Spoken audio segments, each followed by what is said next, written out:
Hello, hello, and welcome to Wanted, powered by ohmtown.com. Wanted is a gear and gadget show where we grab a bunch of articles and we talk about them. We've got 10 set up for today: smarter watches, gaming gear for the den, holographic magic window, impact wrenches, Spatial edition Oreos, Clicky Keyboards for 2024, 10,000 nit OLED panels, 4K drones on a budget, tabletop RPGs from games, and gaming accessories. And all of that is powered by ohmtown.com. Go over, become a citizen. I am Mayor Watt. Over there is ohmtown.com, and all around is the sentient AI from the future trying to keep me out of trouble. Good evening, hometown citizens. Welcome to Wanted. All of it's powered by ohmtown.com. I think I've said that 3 times. See you on the other side of this.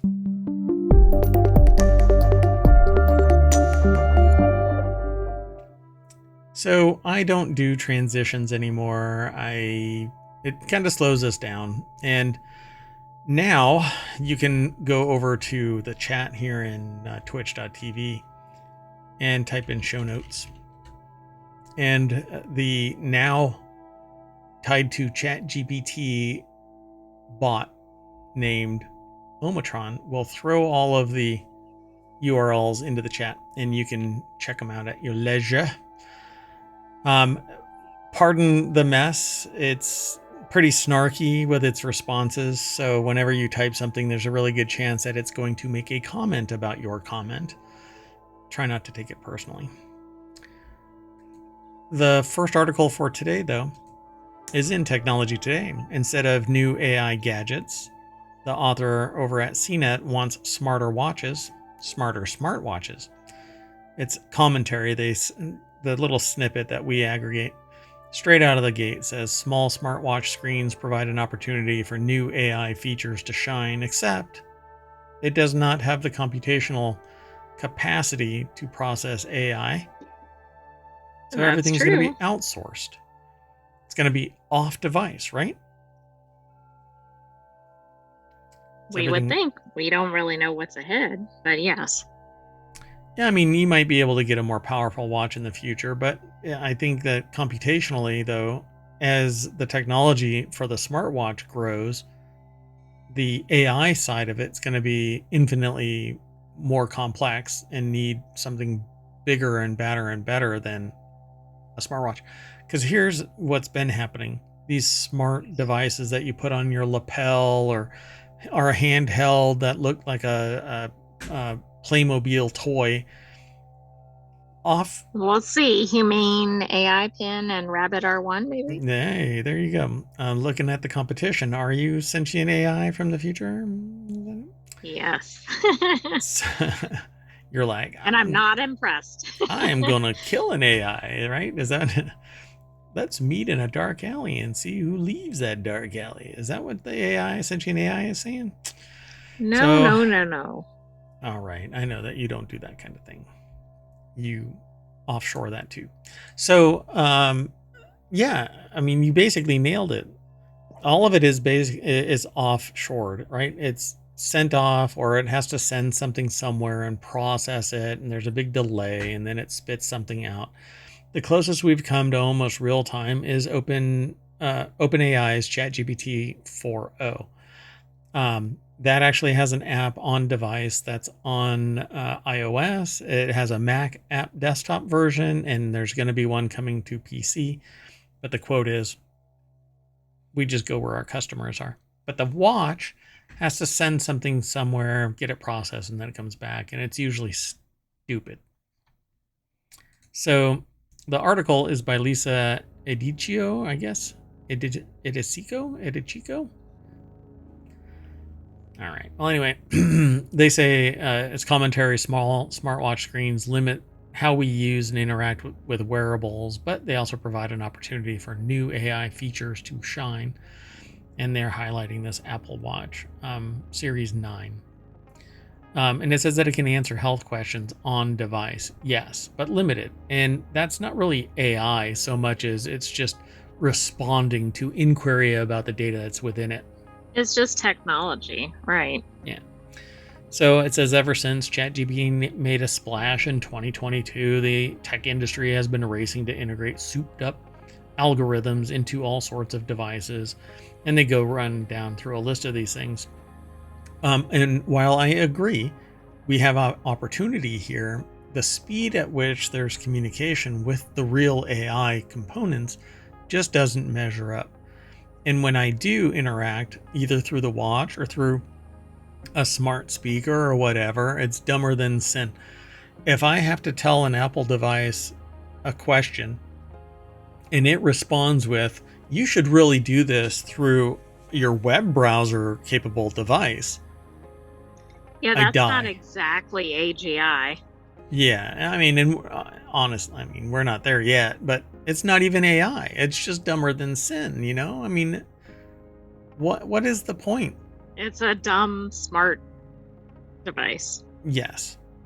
And the AI component of it would be equally dumb, particularly like the rabbit and the humane pin. It was slow, clunky, whatever.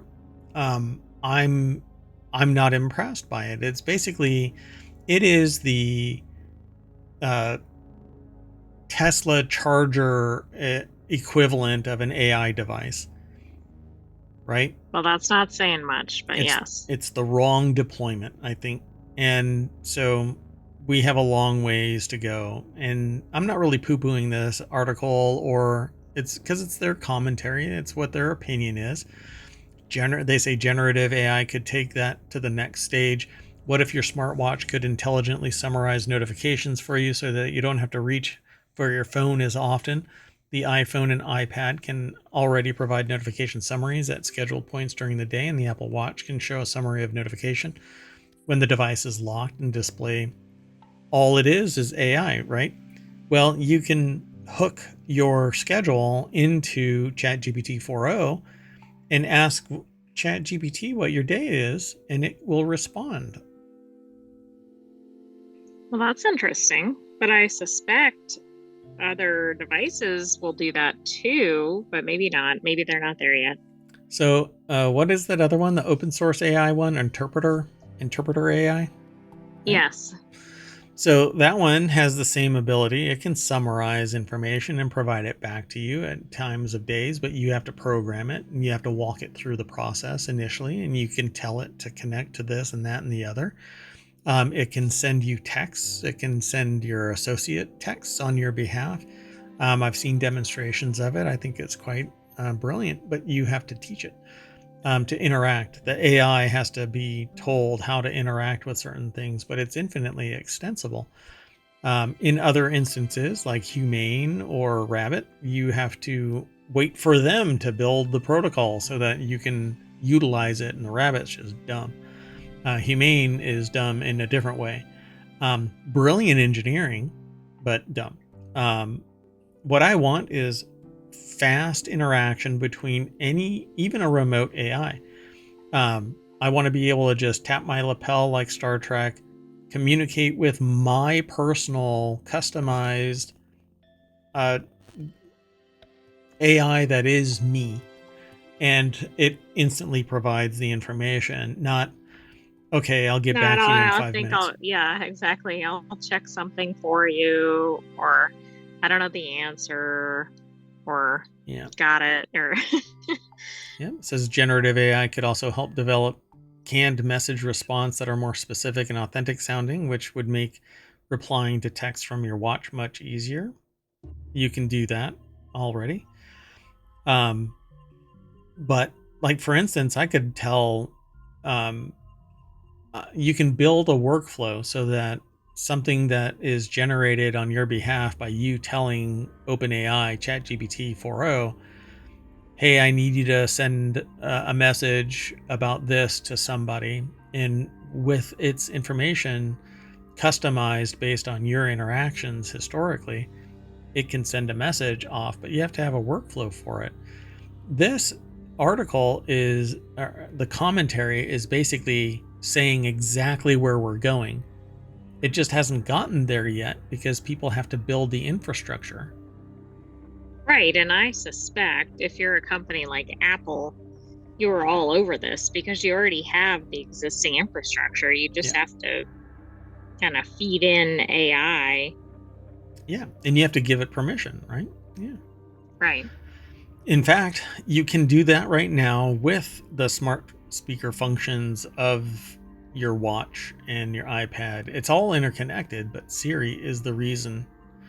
Um, and while it's dumber than sin in many of the cases, it has the ability to fulfill personal requests, and it can look at your schedule, and it can send texts on your behalf, and it can turn on and off lights on your behalf. It does all of this. But you have to be realistic. And we're only 2 years into, and not even fully 2 years into the onslaught of Like AI. public facing AI. Right. Yeah. Um, Sadly, I knew about this coming 20 plus years ago, 25 years ago. Right, but it wasn't available to the average consumer or even known to the average consumer. Yeah, it was deep in academia.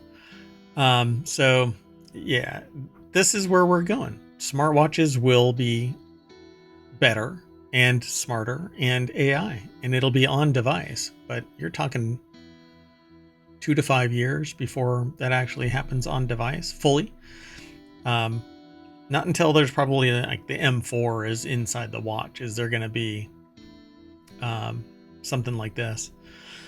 So I mean, I love the idea, but let's keep going. I'm spending way too much time on that one article. This next article is over in the continuity report. IKEA's newest collection brings long-awaited style to the gaming den. And just to be clear about this, the show is all about gadgets that are wanted, gear that is wanted, things that are wanted. And so I want that smartwatch. I want a truly smart watch, not one that says that it's a smartwatch, but it's still dumber than a bag of sticks. Right, not one that you have to carry around as a separate device, etc. Yeah, by the way, bag of sticks is actually what a Lincoln Logs. It's a bag of sticks, and I think that's pretty brilliant. Sorry. If you've never looked It up Lincoln is. Logs, go and look up Lincoln Logs. They may not be around anymore, you know? Are Lincoln Logs around? They are. They're still around. Are they made out of wood, or are they made out of... They're made out of some sort of... composite? I think it's plastic or composite, but it's not like the original ones. That's what we need. Plastic logs that shed microplastics all over everything. Oh, I'm sorry, I got distracted. So IKEA's newest collection brings long-awaited style to the gaming den. Let's hurry up. The article is by Anna Tingley over at Variety.com.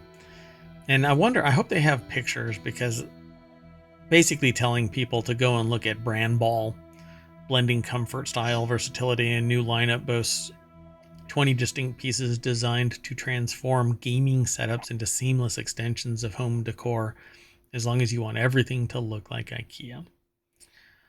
There are so many stereotypes associated with gaming and what gaming looks like, and we really found out what it's really, really diverse. Product designer, developer Philippe, I think it's Delay, told Variety about their process designing the collection.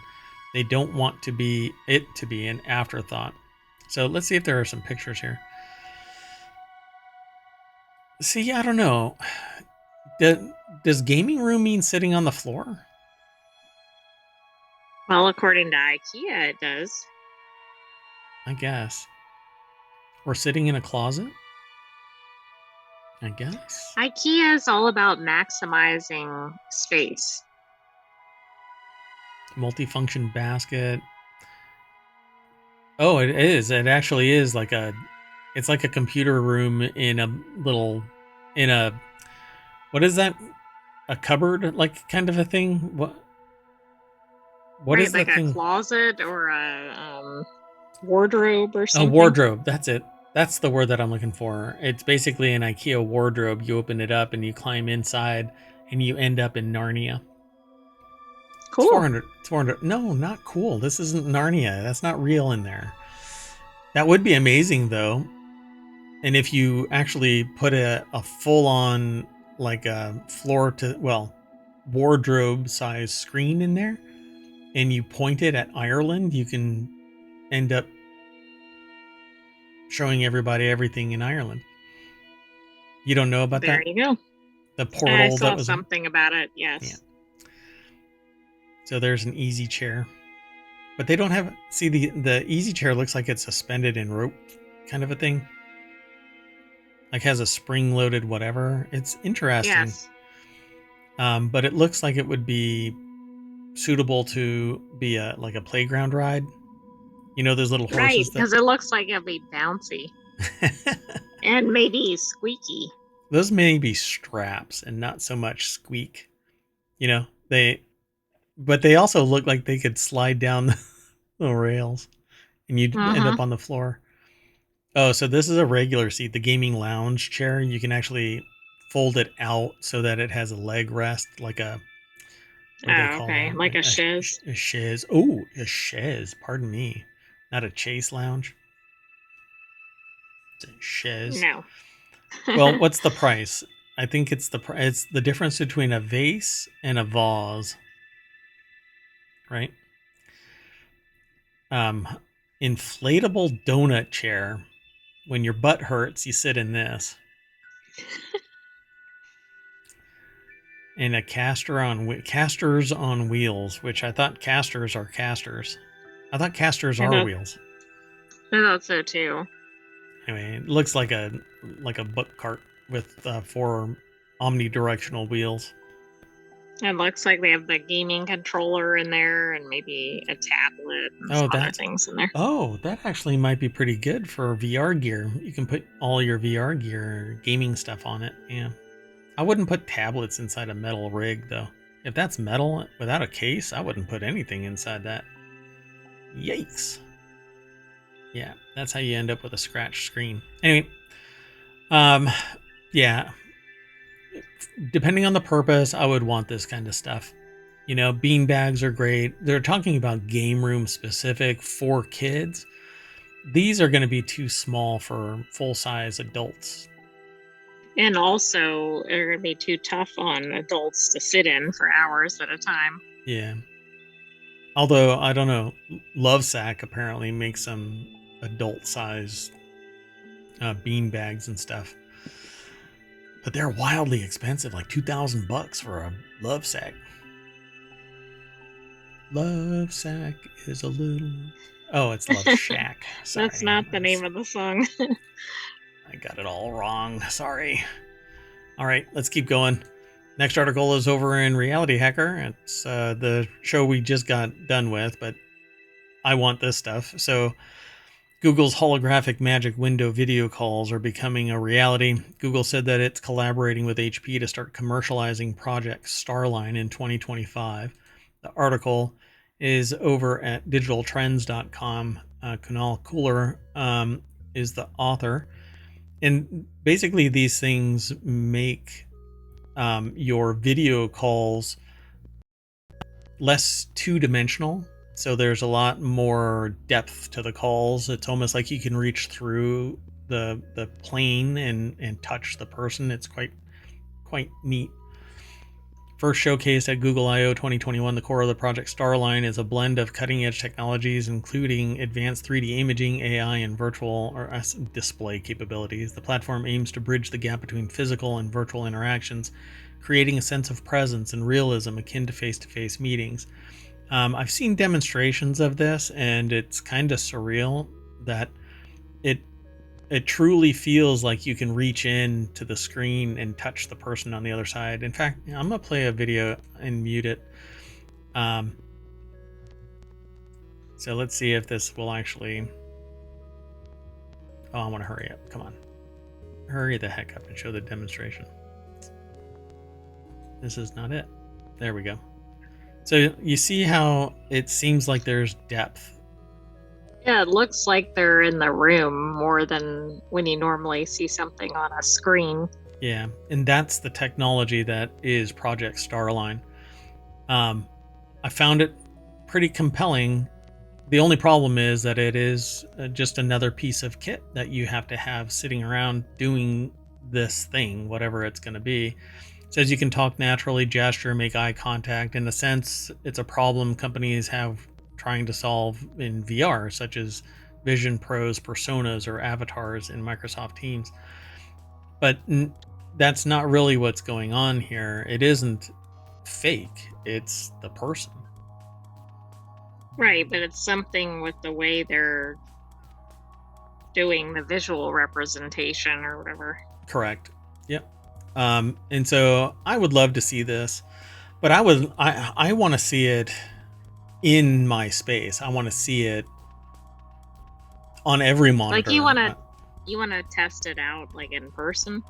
Well, I would love to do that, but I would love the technology to be just omnipresent, not having to buy a special piece of equipment or anything like that. It needs to be, because nobody's going to be able to afford this kind of a thing. And if you really want a virtual engagement between humans of long distance, etc., we either culturally accept remote interactions and not sit there and say butts in seats are the required, I always want to say nom de guerre only because I love saying that. But they're saying back to work kind of stuff, but then we're on Zoom for hours on hours in meetings and stuff like that with people in disparate locations around the world. You can't always get together, and it's more cost effective for companies to have virtual remote access. So we either develop this technology and make it pervasive, or we as a culture accept just plain old flat screen remote access to other people. So, but it's going to be interesting when this thing actually hits the market and how much it's going to cost. I can't imagine this thing is going to go cheaply into that good night. No, I don't think it will. And hopefully, like you said, it won't be like tied to a specific platform, but we'll see. Yeah, I think that you're going to need a special screen and a special detector. And you're looking at $3,000+ for any deployment. Right. Well, then that means that a lot of people won't have it. Even if one person has it, the other person doesn't. Like, it's just, I mean, I suspect large companies might invest in something like this, but it's probably not very practical at the consumer level. Yeah. Because of the cost. Yeah, the last time we actually talked about this was probably back in 2021. Back when we first started this show. All right, so let's keep going. The next article is over in 4-Wheel Tech, and I'm just going to bounce straight on over to it. This is very niche for even this show. The best impact wrenches of 2024. I don't want to limit the show. So when I saw this, I was like, you know what? I could use a good impact wrench. So prepare for the next DIY project with these impact wrenches. Keenan Thompson over at autoblog.com put this article together. And I have a project right now where I'm going to have to take apart an engine to clean it all out because fuel was left in it, and for a long period of time. You basically are going to have to take apart the engine. Oil and fuel were left in it. And so it needs to be torn down, and that means taking it all apart. Sometimes you need something with power. And I have another project where I'm going to be using a special attachment to it that will allow me to drive stakes into the ground. And so you have to get, like this says, impact wrenches provide a very high amount of torque to quickly and easily loosen stubborn bolts and whatnot. And you can it seems like you could use it for a lot of applications then. Yeah, you know what I've never done is used one of these on lug nuts. Like you could actually put a battery in this device in your trunk, and when you have a flat tire, you can just whip that thing out and bzz, bzz, bzz, bzz, bzz, bzz, and I mean, that seems like it'd be way easier if it had the right attachment or whatever. Yep. And so it says Avid Power cordless impact wrench powered by a 3-amp lithium-ion battery reaches maximum 2,000 RPM, 330 foot-pounds of torque. And tightening, oh, that's for tightening. And then for loosening is 770 pounds of torque. Not bad, I suppose, right? But then there's the impact Porter cable one, that's 450 pounds of torque. And Makita, they say 430 pounds of torque. That's an interesting thing here. This is 99 bucks, Avid Power, and you get Yeah, it a looks like lot. a pretty reasonable deal for what you're getting. Yeah, not bad. So, and I don't know that much about Avid Power. Porter Cable I've heard of, Makita I've heard of, DeWalt is always more expensive, but th- people live and die by them. 250 bucks, 700 pounds of torque. It says up to, which basically means you may never see that. But it Well, says that's 12. true. It says That's like when 1,200 you get pounds. maximum speeds. Yeah, really. Internets. And then Milwaukee, 200, or it's 300. So again, these bigger brand names come with quality control. So 3-year warranty for the DeWalt. Doesn't say anything with the Milwaukee, but it says 1,400 pounds of maximum torque, 1,000 pounds of fastening torque. They have a thing called red lithium battery. So, is that really going to be what you go for? Depending on the size of this and the quality, it could be great that you invest $300 into it. Or you could buy 3 of these Avid Power cordless impact wrenches, and they actually measure up just as much for your particular use, and you can put one in each of your cars or whatever, and one at home. And so what's also interesting about this is I can't remember the name of the YouTube channel, but there is a YouTube channel that basically tests this kind of stuff out against each other, and I can't remember the name of it, but I promise I'll find it, and we'll Oh talk yeah, is about it. that the one where they run the kind of like side by side tests and they Yeah. actually check different specifications and everything? Yep. Yeah. Um, Hold on a second. I'll find it. It's Yeah, it's not a good ultimate. channel. It's not ultimate tool reviews. Um, Doggone it. Is it torque test? Could be. I mean, there's a Doggone it. lot of channels that kind of have this general description. Is it Yeah, tools tested? tools tested. Is that it? Let's see. We'll do it live. Is that the dude? Hold on. No, it's not. Ah, darn it. I'll find it, and then I'll bring it up. Maybe tomorrow. I need closure. So yeah, they basically pit all of the tools against each other and have a ranking and stuff like that, and they are quite expansive in their test. I think it's pretty cool. But we'll come back. Okay, so let's keep going. The next article and the next thing that I want are Oreo Special Edition Star Wars cookies are here to feed your inner Wookiee. I don't think they have a Wookiee though, do they? What do you mean? On the On the Oreo cookie? Yeah, packs? I yeah. forgot. Oreo dropped a collaboration with Lucasfilm featuring special edition Star Wars sandwich cookies. Fans will be able to buy packs of these classic treats representing either the light side or the dark side of the Force. Starting May 30th, before they go on sale at retailers June 10th, you'll be able to get Star Wars Oreos. Sabina Graves over at Gizmodo put the article together. What do you think? It doesn't look like they have one that says Wookiee. Oh, Darth Vader, Darth Maul, Stormtrooper representing the dark side, Luke Skywalker, Yoda, and Princess Leia representing the light side. In total, there will be 20 iconic characters featured.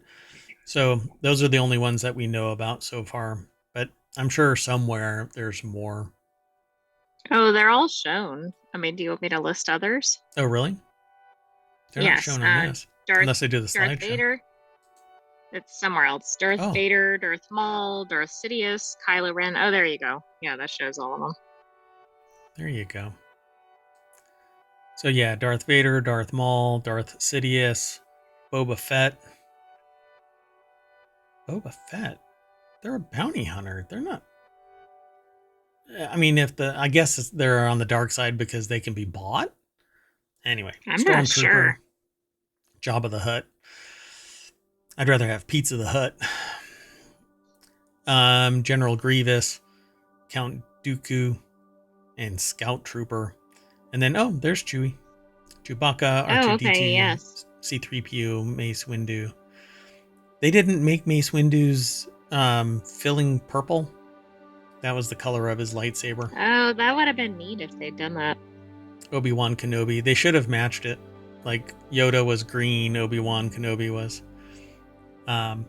like either yellow or white or something like that. Rey, Princess Leia, Han Solo, Luke Skywalker. I don't remember how Obi-Wan Kenobi's lightsaber. Anyway. Dun dun dun. There you go, folks. But we already said when they're available. Right, you can pre-order them on May 30th. Yep. Let's keep going. The next article's over in Warcrafters, the best clicky keyboards for 2024. See, I love mechanical keyboards. I am a snob now because, not really a snob. I want split keyboards that are mechanical keyboards, but high quality. I want to be able to tent them, so that they're more ergonomically sound. And candy bar keyboards are actually really, really bad for you. People just look past it and they're like, whatever, grumpy old mare. But it's really bad for your wrists, and not everybody can survive this. You get negatively impacted as you age. Well, and if you're using a computer for decades, you're gonna at some point it's gonna catch up to you. Like you may not get it if you're a brand new keyboard user. And you may never get it. Like I have, okay, I don't want to say anything out loud, but carpal tunnel syndrome, or RSI, repetitive strain injury, can manifest at any time. And there's only a few ways to remedy the situation. And sometimes you have to resort to surgery, and then you are never the same. Just making that abundantly clear. So if you're going to get a clicky keyboard for 2024, look into a split keyboard. In the meantime, here are some. This article was by Mark Storch and Charlie Vintoni over at GameRant.com. And it says that it was updated on May 16th by Mark Storch to include, I guess, some changes. Whether you're on a budget or just want an excellent wireless option, the Royal Kludge RK61 is hard to go wrong with, and the recently released Razer Pro Type will certainly hit a few checkpoints for click keyboard enthusiasts, but they list a bunch here. Click. Okay. So Keychron Q3, I would say, is probably the best overall in terms of what I would say is the best supported overall.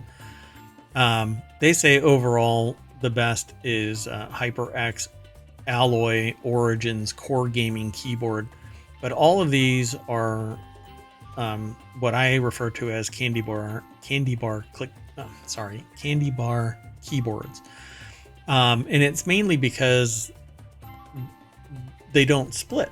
So all you have is what you get right there. Many of them you can pull the keys off and change them out. Like I have a Red Dragon one, and I absolutely love the candy bar keyboard. You can pull the switches out, you can pull the key caps off, you can change it and give it your own personality. And I also have Mistel split keyboards that are tiltable, and you can change out the switches and change out the key caps. But if you're going to go for one, it's up to you, really. Again, Keychron Q3 is customizable and it has some lightweight software for it. Logitech and Razer have heavier weight software that has to be running for you to customize it. Razer, by the way, their software is basically a real pain in the butt. As much as I love Razer gear, I just got rid of it and the software because of how heavy lifting it is. So MSI Vigor GK50 Elite TKL gaming keyboard. It's a mid-range at $36. So of course I end up choosing the most expensive keyboard in the list.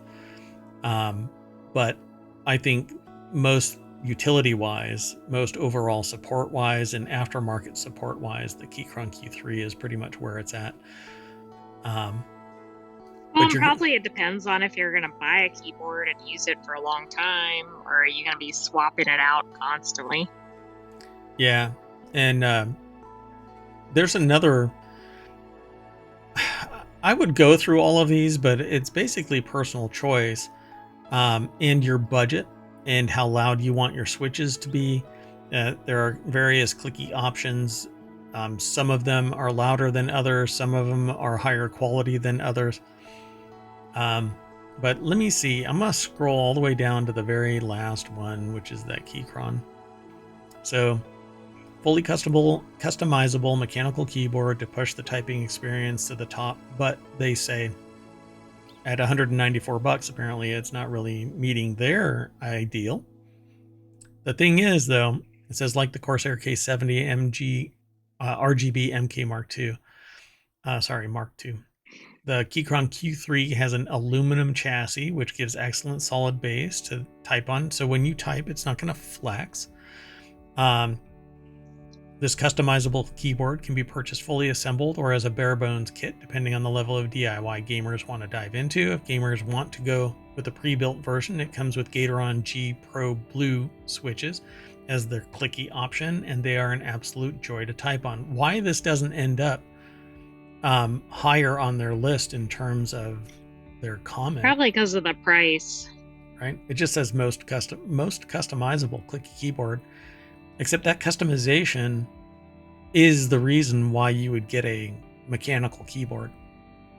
Yeah, but there's other categories that are tied to price, so I think that's why. Plus, They think the Logitech Lightspeed is better for premium. And so if you want to go nuts, and that's weird too. So here, I'm going to click that and, oh no, that's going to take us over to Amazon. I don't want to do that. So let's see, where is it? That. So this says awesome clicky switches, one of the best wireless connections available.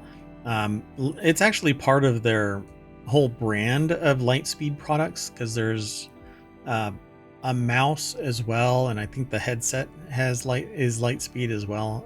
It's about the communication system. But yeah, these are low. It says Logitech's low profile switches are some of the best feeling. So if anything goes wrong with this, you're going to have to mess around with them.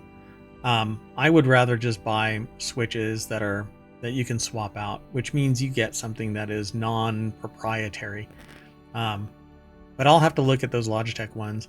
If you really want to go extreme, go to modedesigns.com. They have a candy bar. Well, all of their products are candy bar. But these are the top of the line kind of keyboards that are out there. The starting price is somewhere around $250 for something that isn't customized. Yeah, so they're not in the budget range, right? Or the mid-range. Yeah, so like I just pulled up their least expensive one, and if you get gray accents and a black chassis and gray weights or gold or copper, actually copper costs $17 more, but then there's like a plate that you can buy. Their entry level for this thing is $220, and it's not a full-size keyboard. So but the quality of the build and kind of the aftermarket of it is spectacular, and you'll get that thought that you really like when you are typing on a mechanical keyboard.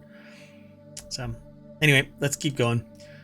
The next article is over in the Warcrafters channel, and again, let me just urge, please look into a split keyboard. It's awkward at first, but you can pick up the speed. And I use both regularly, and I switch back and forth between them with relative ease. But it does take time to get used to it, and it's so much better for the ergonomics on your wrist and arms. So anyway, the next article is over in Warcrafters. LG wants to roast your retinas with its new 10,000 nit OLED panels for VR headsets. They say they've moaned on occasion about the underwhelming full screen brightness of LG's first gen OLED PC monitors. Well, it seems LG has taken it all personal, because the company has just announced new OLED OS panels with a peak brightness of 10,000 nits. So that's pretty extreme, right? Yeah. So 10,000 nits corresponds to a light intensity of 6,200 candela and a luminous flow of 19,500 lumens. So a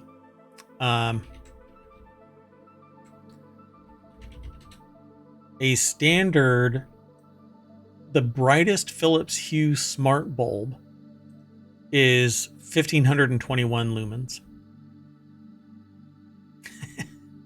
Just to put that in perspective. Let's see. A standard light bulb, because most people understand lumens versus nits.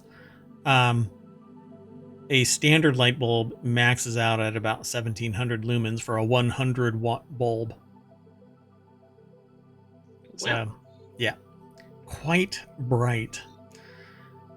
And let's go over to the source. PCGamer.com is the source. Jeremy Laird is the author of this. It says, now we're cooking with OLED OS. It's not an operating system. It's OLED OS. And so, yeah, they want to hit 10,000 nits. It says, no, I haven't fallen unconscious leaning on the O key. Of course, they are. If that doesn't already seem utterly retina roasting, get this. We're talking about tiny little OLED panels for VR headsets. So that's 10,000 nits, half an inch from your eyeball. What could possibly go wrong? Yeah, so liquid crystal on silicon. Let's see here. LG's OLED OS panels measure just 1.3 inches across and yet offer a 3,840 by 3,840 resolution. The net result is a stupendous 4,106. Let me back up here. The net result is a stupendous 4,175 dpi pixel density. The benefit of that is a VR context is obvious enough, but basically, let me make it not obvious enough, because that it isn't.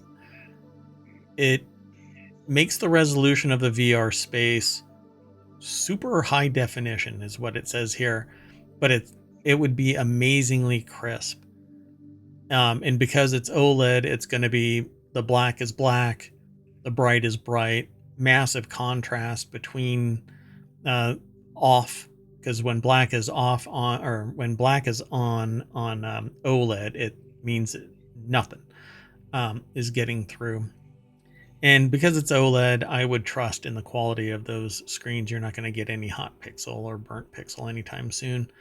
As for the 10,000 nits bit, they say, well, that will definitely add to realism. If you want to simulate the uncomfortable brightness of sunlight glaring from a shiny metal surface, for instance, you need a lot of nits. 10,000 is kind of extreme, though. So LG says new panels will enable VR headsets that offer unparalleled vivid 3D experience as long as the software can drive it. Yeah.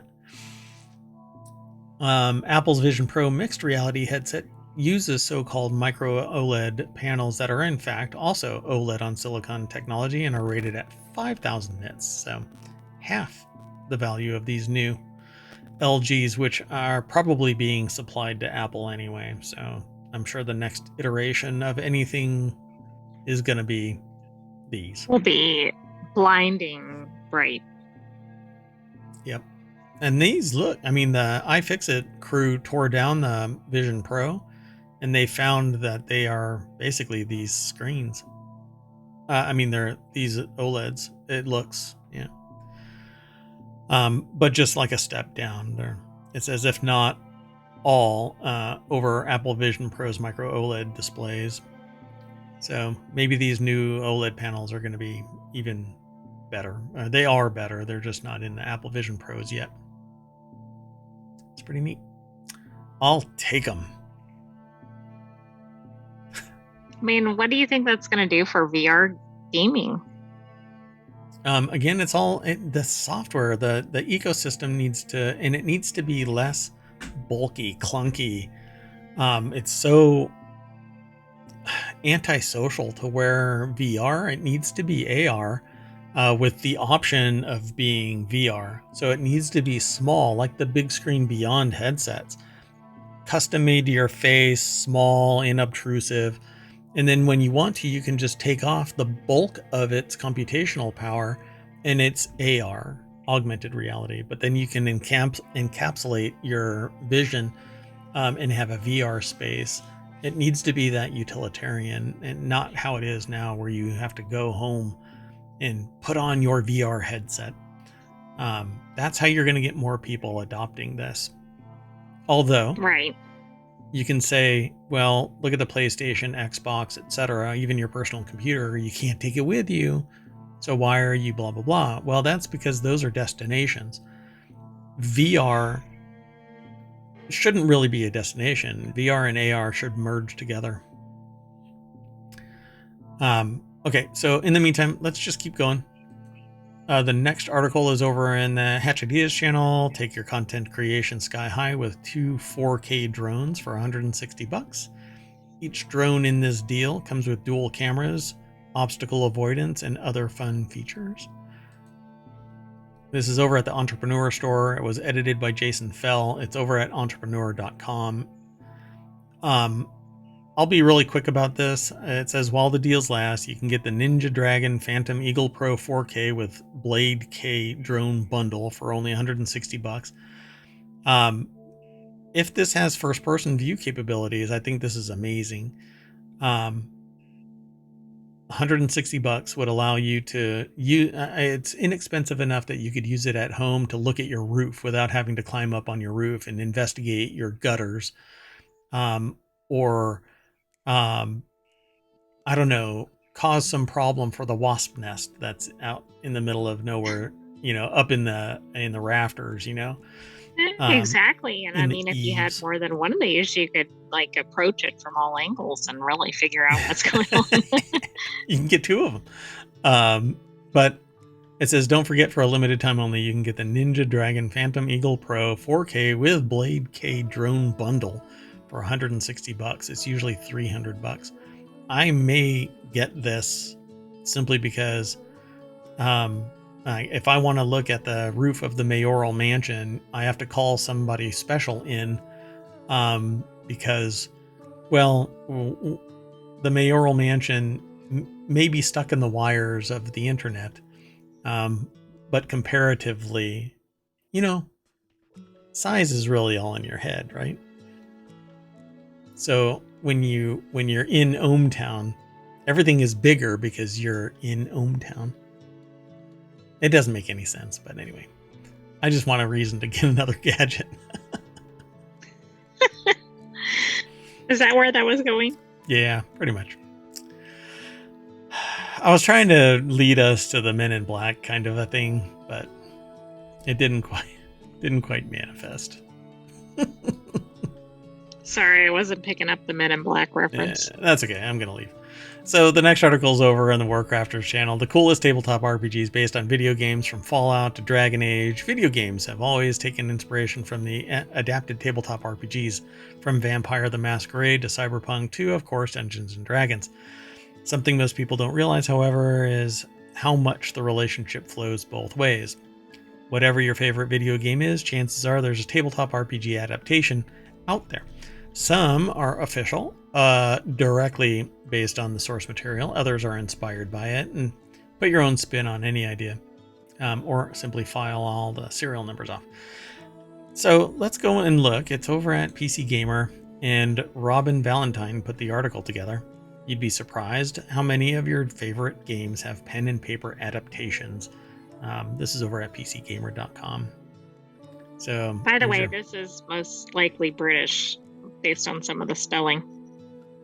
Like the random U. Yes. It's okay. So let's see. Fallout has a tabletop RPG by Modifius. I've actually seen people playing this or talking about it. I'll have to look into it. I kind of like the world building of Fallout, but I've never completed any of the games. I just get distracted and I don't have a lot of time to play. Hopefully I'll be able to play more. During the summer of streaming, Dragon Age, that actually is one of the free games, I think, over on Epic. It is. Green Ronin's Dragon Age tabletop RPG never quite had the life and support you'd expect from such a big name, but it's still a lovely game. According to this, it was released back in 2010. Mutant Year Zero existed on tabletops first and was then adapted to a video game, Road to Eden, but it's too good a tabletop RPG for them not to give it a nod, so there you go. And then they just kind of go off on some more. I didn't know the Sea of Thieves had one. Yeah, I didn't know that either. Oh, weirdly, Sea of Thieves has an official tabletop role-playing game. R. Talsorian is the one that created Cyberpunk. It was a tabletop game before it was a computer game. R. Talsorian makes the original and the Witcher tabletop role-playing game, but I only know R. Talsorian from Cyberpunk, which Cyberpunk 2077 was based on. And Dark Souls received an adaptation to the D&D 5e rules. It said a bad fit in any circumstances, but yeah, Dark Souls. And then there's a Tomb Raider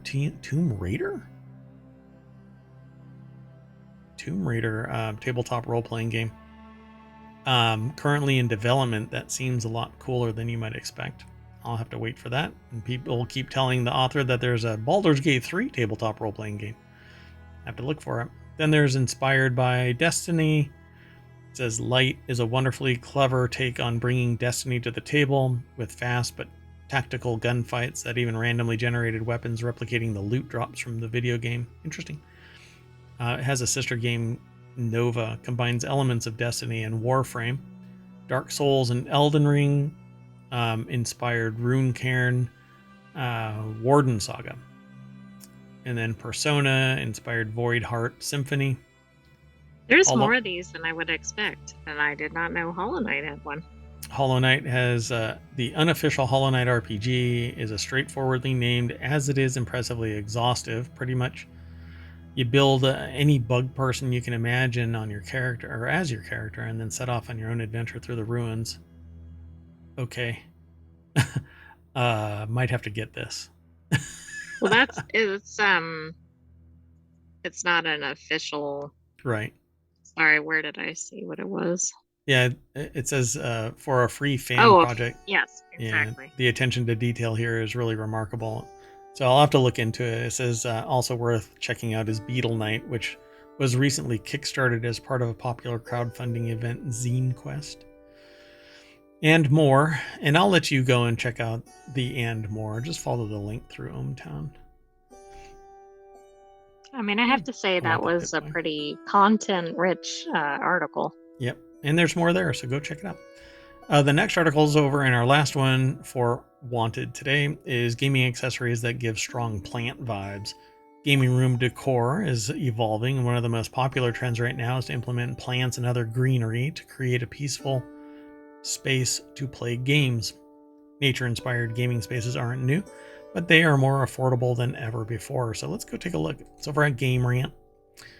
Megan Miranda Reyes is the author, and they have this neat layout that I like where it just shows you a bunch of stuff that you might like. Mushroom cup. So if you ever drink tea, one of the things that people like is a lid on the teacup so that it doesn't lose heat. And so there's various people around me that have this. Not this I mean, that particular looks cup. like it could belong with any Mario gaming, right? Yeah, exactly. Yep. And then I don't know what Flortlius is. That it? Flortlius? Transparent double-sided stained window film. So you just put the greenery on your window, which is actually, I mean, it's kind of brilliant. It'll still let some light in, but you won't be able to look out, except maybe if you make a little opening right there and you can, like a peephole. Right, but yeah, that Plush. could totally change the look of the room. Yep. Let's see. Twine leaf ribbon. It's got to be all synthetic, of course. 10 well natural twine leaf ribbon. A durable option for decorating a space. Burlap leaf string consists of biodegradable jute twine and artificial leaf ribbon. Who's gonna do that? Somebody's got to have it. If you're trying to create the atmosphere, yes. All right. Avatar. So Korok plush, and then is that Hatiego? It looks like it. Flower chair cushion. So you can put that in like a papasan, I guess, or maybe it's too small. Oh, it's only 19 by 19. That's a small chair. Oh, maybe just a regular chair.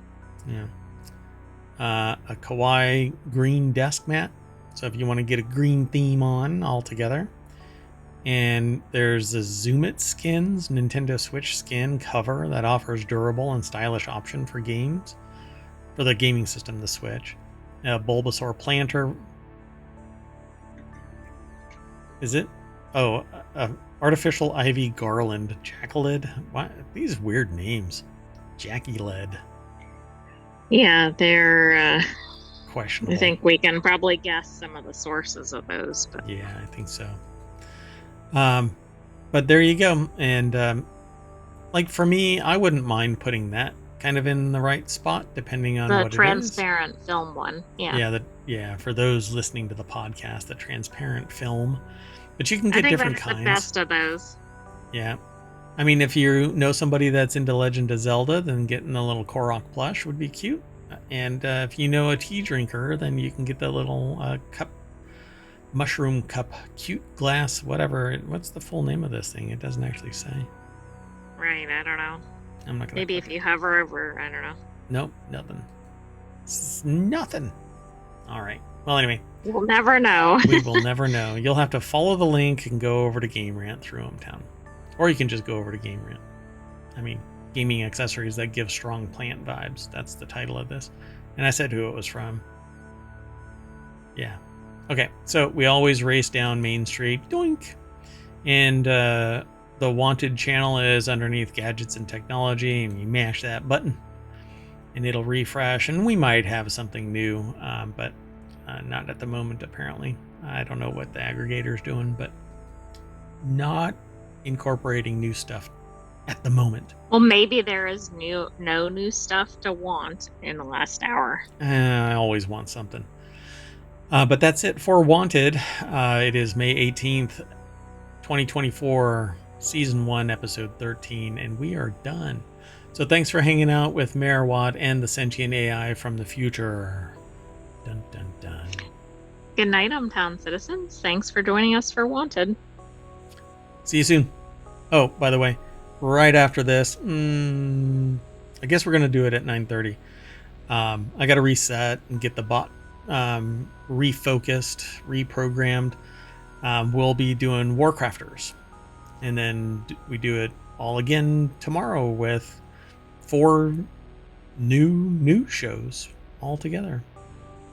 If you're curious and you've made it this far, Tomorrow, starting at 5 p.m., is ohmTown Daily News Show, then the Continuity Report, where we talk about movies and streams and other things in the entertainment industry. And then Technology Today is a deeper dive into technology subjects.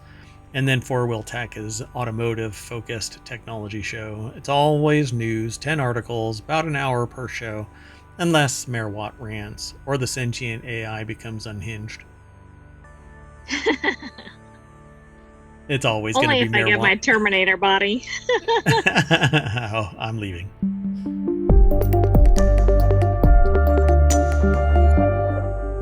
Please follow us. It's the only way we can stop the Terminator body and the sentient AI from the future from connecting. Bye-bye. Save us all.